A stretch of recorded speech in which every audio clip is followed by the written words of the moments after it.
Hey dudes, welcome to Splat from the Past, the only 80s themed horror and sci fi show where things could get totally radical. Now, today I will be welcoming a director who is also a photographer, and I am talking about Jeremiah Chechik.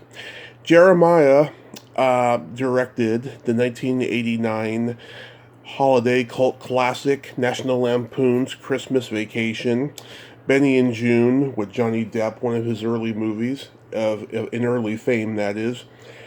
And he has had just an amazing life and career of directing and photography.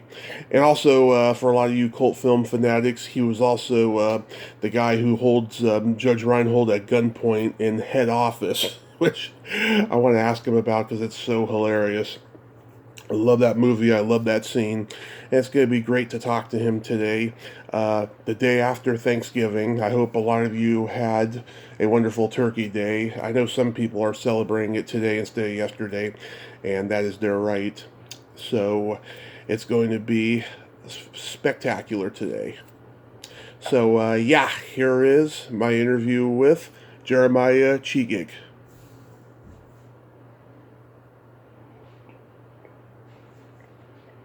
This is a great honor. Thank you for taking the time today. Well, you're welcome. It's the day after Thanksgiving. Everybody, the world is pretty shut down here. So, Yeah. Did you have a good Thanksgiving? yeah, it was good under the circumstances. It was good. Yeah. Yeah, Where are that's you good. located? Redding, California. Oh, not far. Yeah. Okay. So, going back in time, I was Oh, go reading. ahead. I was reading that you got a scholarship in physics to McGill University, but then you changed your major to the arts. What triggered that? Girls. All the cool kids are standing in line for the arts, and here I was, nerding out, and just thought, maybe science ain't for me. And so made last minute change, and I guess it changed my life. Yeah, it certainly did.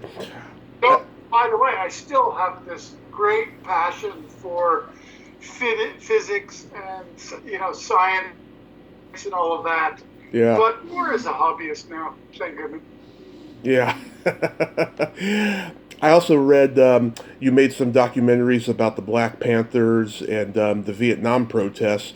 Was that something you were very passionate about at that time? Well, yeah, I was, yeah, I was very young and radical, and I was just part of a kind of a film collective. I did sound recording, and I was a guy running around with the microphone, and trying to not get beat up. So that was by the cops, by the way. Yeah, we were kind of focused on the Queens Courthouse around the time of the Panther 21. It was very exciting. Spent a lot of time in Harlem at that time. Again, I was a 17-year-old kid, Yeah, so it was wide up. It was great. yeah. I mean, that just Seems quaint now. It's very quaint right now, though, doesn't it? yeah. I mean, that just must have been an insane time. I mean, it's like there was laws, but not really back then. Yeah, I think we're in a weirder time now. That's for Yeah, sure. I agree. So after college, you moved to Milan, and you were a fashion photographer for the Italian Vogue. Elliptically. I mean, it wasn't directly, but yes. After college, I had actually I ended up moving to Toronto. Kind of got myself into the art scene there. Very, very kind of immersed in it, and from that, I had several solo shows. I was kind of discovered by some advertising people who led me astray and paid me money, which was novel, um, to do what I did. And so I started kind of a little studio to do commercial work, and some of the earliest jobs were fashion. fashion jobs just turned out that way. And through that, I was sent to Milan, and things kind of took off from there. I was discovered at Italian Vogue and worked there for several years before returning back to Canada, then to New York, where I started directing commercials. Yeah. What any commercials stand out that you directed? Well, it depends how immersed you were in the commercial world at that time. But the commercials that really kind of set fire to my career, as much as one could kind of define it that way, were I did a lot of Coca-Cola and Diet Coke commercials, which were obviously worldwide, and that kind of stuff. I did American Express stuff for the Super Bowl, and then I did a lot of Michelob. Night Belongs to Michelob with, Oh yeah. Phil Collins, that kind of stuff, and that stuff really blew up, and that is how I came to be recognized by the studios and Amblin and a few other places that kind of brought me in and gave me a break. Yeah, I remember that Michelob one. Yeah, with Phil Collins. What was he like? Oh, it was great. Just fabulous. A gent, just a fabulous person. Yeah. I remember, I had two small kids at that time, and I remember they were rehearsing big world tour, and it was like me and my wife and my two little girls and this enormous soundstage, and they played their entire concert, lights and all, for Wow. us as a run through. It was very exciting. It was really, really good. Yeah. Oh, that's awesome. How did you come to play the crazy guy with the gun in head office? Um, the director of it was a friend of mine, and he had written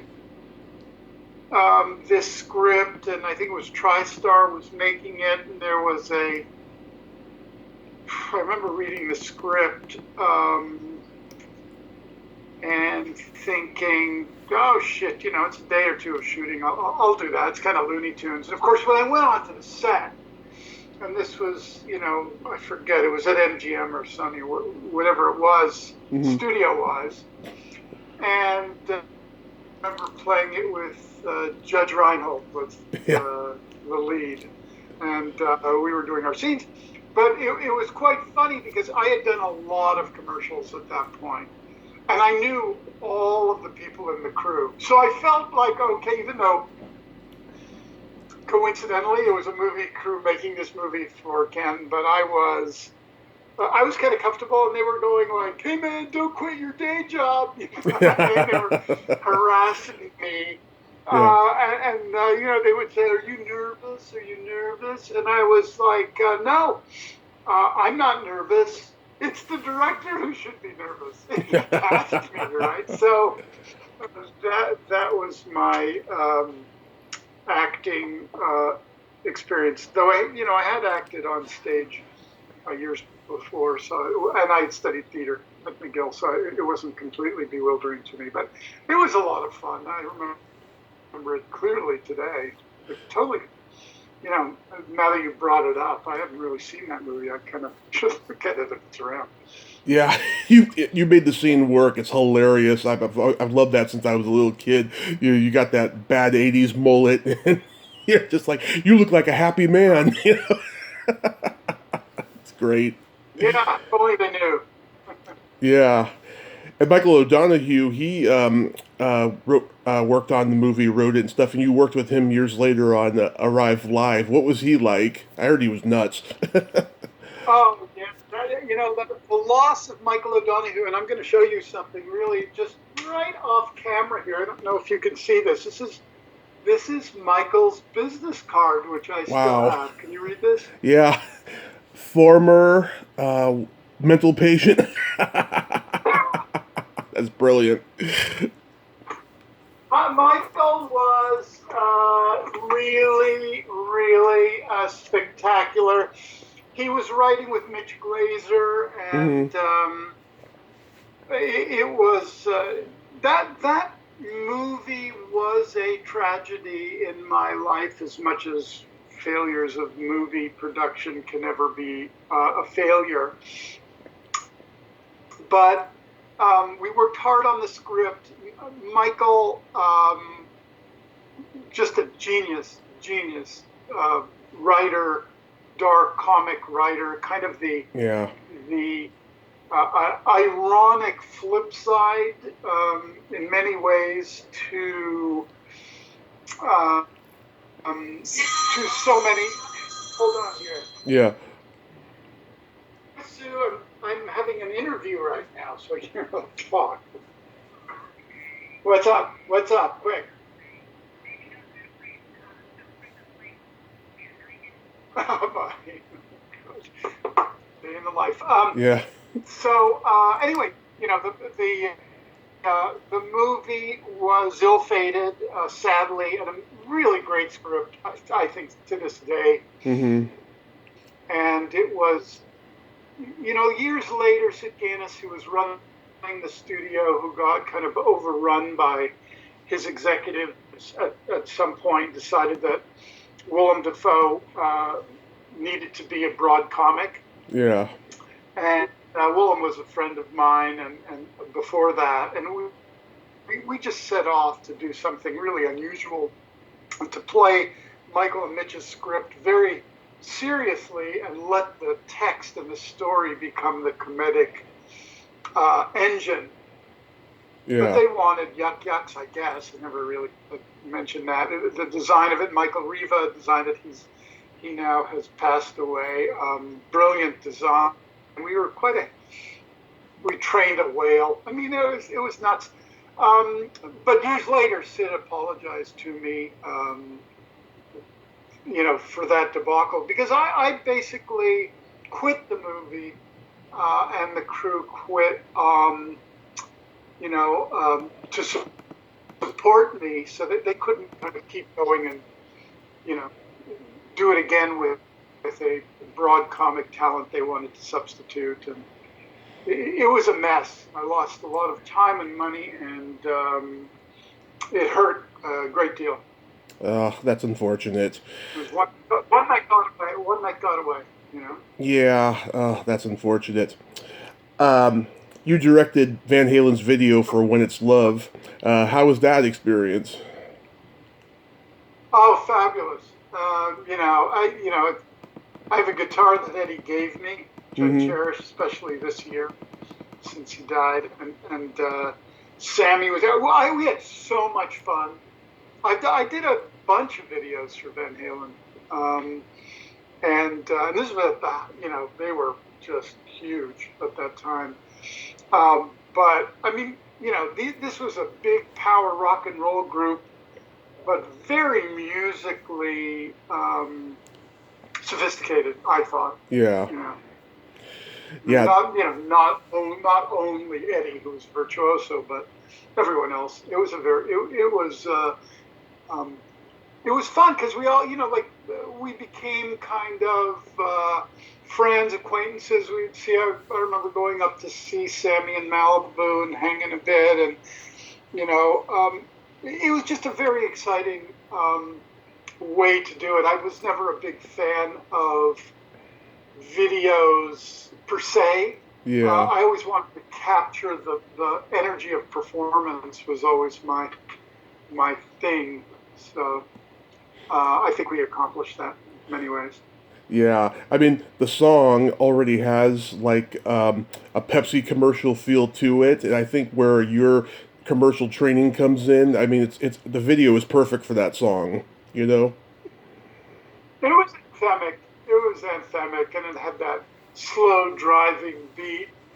Mm-hmm. Yeah. Power vocal, and MTV ended up censoring the video because in the video, my cut, which was featured a very kind of decrepit ballroom and bar and blah blah blah blah.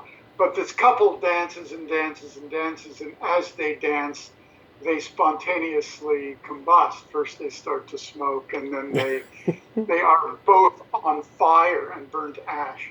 MTV thought that was a little dangerous for the kids to see that. So Yeah, I wonder where they went. They just disappeared. Yeah. they burnt to ash, and then there was my little dog, a blue heeler, in the video, just sniffing around the ashes, and then that guy in the ballroom was sweeping them up at the end. Yeah. Very nice. That would have been Somewhere I have a perfect. copy of it. Oh, good. I hope it gets released someday. Then you did, You there? yeah. Then you did Hall & Oates Downtown Life. Was their partnership on the rocks by that point? No, no, no, no. I did a lot of Hall & Oates as well. We first met through a Coca-Cola job. We all went down to the bayou together with this kind of the Bruce Springsteen of Japan, Kawada at that time, and it was kind of for Japan and America, and we basically were given a piss pot of money by Coca-Cola to go down there Yeah. and shoot whatever the hell we wanted, and that's where I got to know them. And of course, when we came back, and they had worked with some friends of mine on the producerial side. I don't know if Daryl did, but in Toronto, and so there's also people once or twice removed, but they were fun. Nice, nice. Very talented, very talented. Very talented, yeah. So, how does National Lampoon's Christmas Vacation come into your life? Well, I was just think about the timeline here.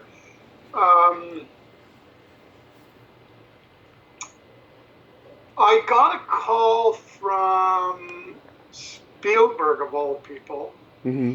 who had, you get that calls like, please hold for Steven Spielberg. Yeah. I'm like, what? Just ring up. Anyway, he said, he was a fan of my commercials. He'd seen a lot of the commercials. And, whenever he said, oh, who directed that commercial? Who directed that commercial? And my name came up, and they had me over to Amblin, and I walked out, Kathy Kennedy and him and Frank. Anyway, I had an office there when I left, and I developed a film. It was going to be done through Warner's and Amblin on the amateur night at the Apollo Theater in New York. Mm-hmm. And, the Apollo Theater was very legendary at that point, hadn't really gone TV. Mm-hmm. It was quite an amazing situation. Ralph Cooper Sr., who had really invented amateur night there, which now has become, that kind of thumbs up, thumbs down TV world. But this was done in front of the kind of the people of Harlem. Yeah. And I was lucky enough to be able to spend 3 or 4 months at the Apollo Theater daily with everybody, just under the stage, behind the stage. I just got it under my skin and developed this movie that I wanted to do very inexpensively.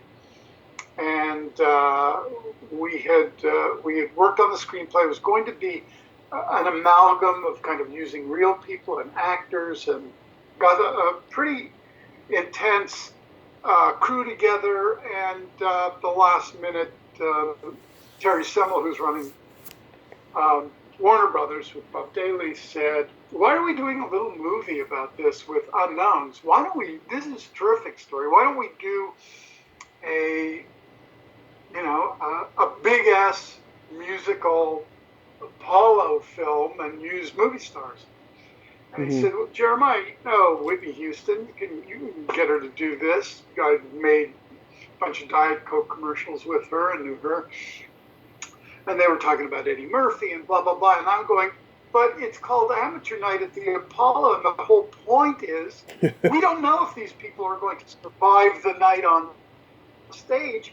Some talented people get booed off and some untalented people get surprised, and the opposite. It's all very chaotic in how you communicate. And I said, I don't think it will work that way anyway. They Yeah. said, we're going to take a shot. And they did. They went back and tried to do a script, and it took a few years um, before they came back to me and said, no, you were right. It wasn't really working as a big movie.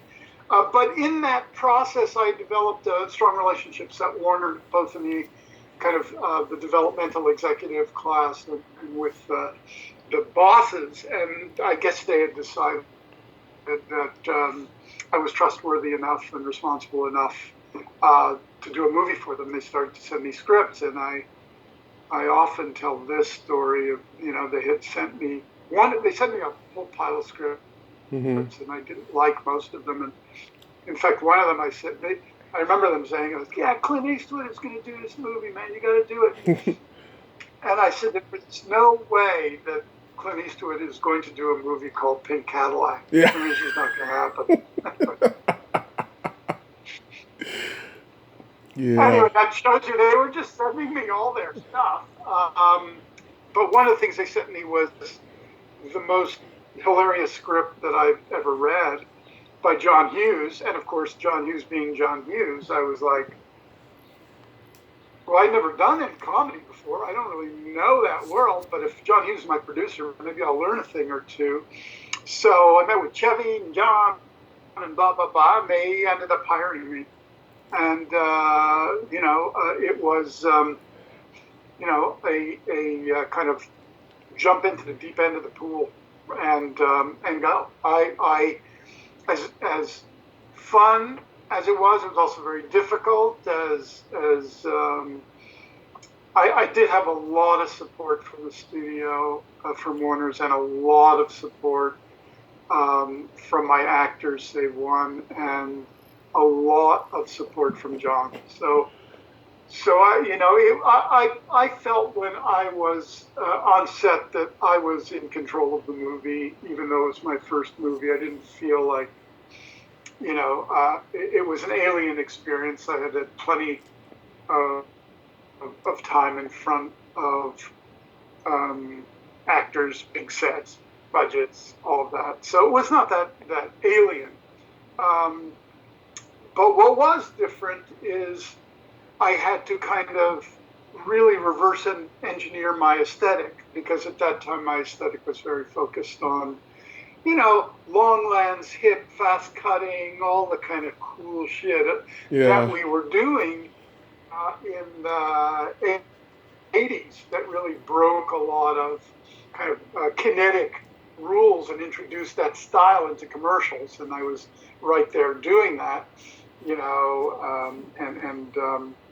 so that's where I made my bones.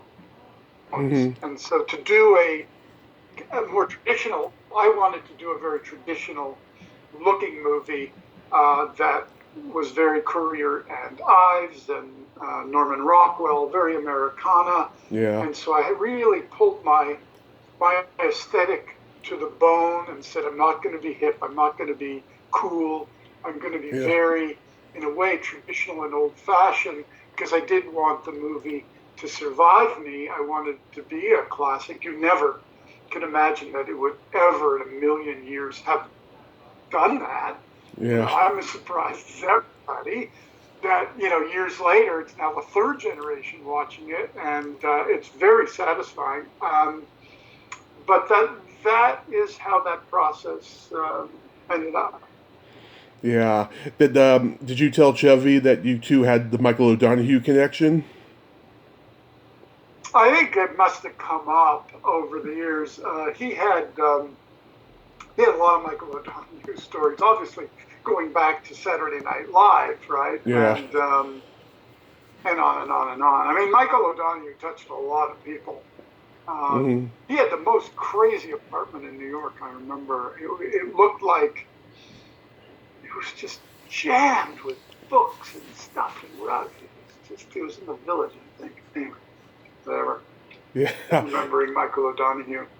Yeah. I interviewed Ann Beats, who was his writing partner at National Lampoon and then Saturday Night Live, and they were romantically together and stuff. Yeah, she just said she misses him every day because he made her career. Yeah. Yeah, I mean, he was really. Um, there was nobody like him. I've never met anybody quite like him. Yeah, Yeah. a real original. How was working with Chevy overall? For me, it was good. His comic timing is, of course, really unassailable. Randy, of course, was um, brilliant, brilliant, brilliant, and the two of them had really great chemistry together. I hired all of the parentals and kids, so they were people that I had hired. And they were really there to support me because I kept saying, listen, I'm a first time director. You guys have made like 50, 60, 80 years of movies. I mean, you look at that cast. I Yeah. said, so just tell me when I'm being an idiot and I'll take credit for all of the good stuff I do. And, for the most part, it was good. Beverly and I did kind of butt heads, but Hmm. we've put it way under the bridge now. Yeah, that's good. William Hickey is so damn funny as Uncle Lewis. Oh, Bill. How did you go about casting him? Well, I knew Bill Hickey from when I was living in New York. I didn't know him personally, but I knew a lot of people studied with him, Right. and I think I had met him briefly at some soiree, and he just seemed like the perfect guy to do this. You know what I mean? Yeah. Like again, I wanted people who were really experienced. Yeah. And even though it was an absurdist comedy, very broad, I wanted traditional, solid, dramatic actors. E.G. Marshall, John Randolph, you know what I mean, were amazing. I can't say enough, um, just about those guys and how they supported me. And of course, you know, oh my God, Doris, you know what I mean, Yeah. was amazing. And like she died a few years ago, remember? But Yeah. she never aged. She was the same person for like Yeah. 30 years. Anyway, I loved my cast, and there were a lot of challenges weather-wise, and there were a lot of challenges on other levels, but it came together very, very well. And of course, John, who had gone back to Chicago to work, I think it was on Uncle Buck, really Yeah. left me the keys to the kingdom. And I, just anytime I had trouble, I could phone him, and he would block for me, and so it was fun. Yeah. Ellen Latson was so well beyond her years playing Ruby Sue. She reminds me of Natalie Wood in Miracle on 34th Street, but with a crude vocabulary. Did she like crack everybody up on set? Oh yeah, yeah. We liked the kids. The kids were great. They were good sports, and they were properly cast. I thought. Um, Yeah. it's funny because Johnny Galecki, who I see sometimes where I did when we were at the studio at Warner's, run into him. Yeah. It's ironic he's become one of the highest paid actors in show business. Yeah. But, I always thought he was like he had that dryness. He understood what to do, how to play it, and never looked back. Yeah. Diane Ladd, she was only like 10 years older than Chevy playing his mother. Yeah, I don't even think he was 10 years older than him. I think they were very close in age. Yeah. And Diane, who sometimes I will run into her again, she's fantastic. These are serious actors in serious command of their skills. And so when you put them in a comedy, which not that many people would ask them to do that, Hmm. you know, Yeah. they enjoyed themselves, and that helped me. That's great. Yeah, Beverly, having her hand on Chevy's crotch always kills me. Was that like an improv she did? Yeah, yeah, she made it up. She did it right there. It was great, really. How did you happen to get Frank Capra III to be your second assistant director? But How did you get Frank Capra III to be your second assistant director? he was just working. Frank's still working, man. Yeah. He was just there. I think it was, I forget how it came together, but I thought that it was good karma anyway. Yeah, I'm sure everyone was like, "Oh, I love It's a Wonderful Life," you know. Uh, Are you surprised at how this movie has had such an impact on people over the years?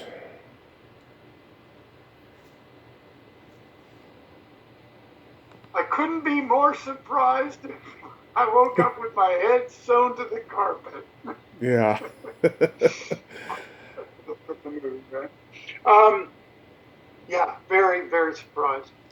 Yeah, Not that it wasn't the intention, but I was surprised. Yeah, or absolutely. I am surprised. Delighted. But, And how did Benny and June come to you? Benny and June came to me. It was very different story, very, very different story and tone when Yeah. I got it. So we did a lot of writing on it. Um, it came to me from the studio through Donna and Susan, who are the producers. Um, I think they were looking for someone who could do comedy, but with some emotional base. Anyway, it just kind of plunged in. It was the right kind of film for me to do afterwards, to try something that was a little more personal, a little more indie, if you will. Yeah. The '90s was really the era of like personal, quirky kind of, original indie films, and I think that movie holds up as part of its legacy. Yeah, there's a lot of young girls still love it. Johnny, of course, was at the height of his powers and really great. It's the kind of movie that, I mean, I still love the movie. It's very sweet. We had an extraordinarily amazing time doing it. We never wanted to stop shooting. I mean, everybody, cast, crew, we were all kind of all of us sequestered up in Spokane, and we were only in Spokane because we found locations we wanted there. It's not like here where you're just chasing tax Yeah. rates. Then it was like, well, where do you want to do it? It's like, well, let's find a great location for it, and we did. Um, but the whole thing from the development cycle, casting, all the way through the cutting and release, I couldn't, everything just went according to plan, really. Yeah, I just talked to Dan Kamen. He told me he Never, loved never, working. He loved working with you and Johnny. He told me he went on and on about that experience. who did? Dan Kamen, he was a performance Oh, artist. Dan Cayman. Yeah, Oh, yeah, yeah, Dan, sure. No, I never. Cayman, sure. yeah. He's a great guy, interesting Yeah. guy, funny And too. Dan Cayman, I hired Dan Cayman because I saw him in Cirque du Soleil year one Yeah, as the clown. yeah, And I said, let's get that guy. yeah. I mean, later on, because I know Neil Irwin, they had worked together also. Hmm. Another genius. Oh Yeah. yeah. So, How about making the Avengers? hmm? How about making the Avengers? The Avengers? Well, making the Avengers, yeah, was making the Avengers was one of the happiest experiences of my life up to when we started to edit it, and in the middle of the studio explosion and power, struggles, and the movie really got caught between, two opposing uh, power centers. Hmm. The power center that was very much a part of my movie and wanted it, and then the other uh, power center that really never wanted to do it, never wanted it. Uh, they were vying to take over the studio when Terry and Bob left. And unfortunately, the movie got caught in that. So my cut, tonally, and everything else was never the movie that I'd set out to make. Yeah. I can't even watch it. It's just a bastardized version of the movie that I made. And so it did break my heart. Because listen, whether or not people would think the movie is good, bad, or indifferent, that's not up to me. But if it was my mistake, I'd rather wear it. As it was, I had to wear the studio cut of it, and I just loathed it. I didn't like. They made me cut out all the things that made sense of the absurdity, if that makes sense. Yeah. And so if you want, I think the way to enjoy the movie now, if you ever see it on TV, is just turn the sound off. That's great. Just watch the visuals and enjoy it. Yeah. What they are. I think Uma did a good job though as Emma Peel, and we just lost Diana Rigg. Did you ever meet her? Oh yeah. Yeah. Oh yeah. Rafe, me and Diana, we went out to dinner. I wanted those guys, Diana, to read the script before I did it and sign off on it. I wanted them to go, yes, this is an Avengers script. Yeah. And they did, both of them. So that was very important to me. And Rafe had known Diana from the stage, and so in that way, I just thought that was icing on the cake. Nice. Nice. But yeah, we were away from Hollywood for 2 years, living in London, and cast Eddie Izzard. Yeah. For one line, and became president. Yeah. So during this time of quarantine, are you doing any projects? You broke up there. Oh, sorry. During this time of quarantine, are you doing any other projects? Yeah, we're kind of active here on the television side, where it seems most of the indie kind of sensibilities lie now. And yeah, I've got several. I wrote a series which is threatening to move ahead, though God knows when. We'll be ready to shoot it safely. Yeah. So there's a pin in that. I have another project set up at NBC Universal. Very, very funny, quirky, dark, interesting project. Again, we don't know when we're going to shoot it. So, and development kind of keeps moving forward. So there's a lot of stuff banked, but can't see doing anything before summer next year.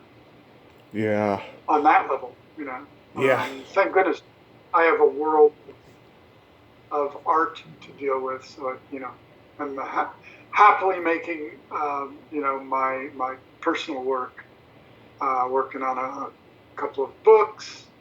And so I'm busy. That's great. As difficult as I feel kind of lucky that I have what I have and I'm able to kind of move on. So there's no point in feeling sorry for anybody, because we're all in this. Yeah. And we all have to deal with it in our own way. But it'll be nice if it ever comes to bear that it's over. Sometimes it doesn't feel that way. Yeah, it seems like the entertainment world is just hanging by a thread, It's just insane, but hopefully we'll get back to that by springtime. Well, we're lucky. At least we have California. We have one small barrier against the world. We're Californians, so that is, that's a feather in our cap. We've got reasonably good governance here. Very well said. Well, Jeremiah, thank you for coming on today. I hope you have a Merry Christmas, a Happy New Year, and thanks for making such a timeless holiday classic like National Lampoon's Christmas Vacation. You're very welcome, and have a good time putting it together. Yes. Bye. Bye. Bye-bye. Bye-bye. Well, there you have it. Jeremiah Chechik. Ain't he a cool dude? Oh, what a nice guy. And great stories there. I enjoyed talking to him. If you like this video, everyone, please subscribe to my YouTube channel. Add me as a friend on Facebook.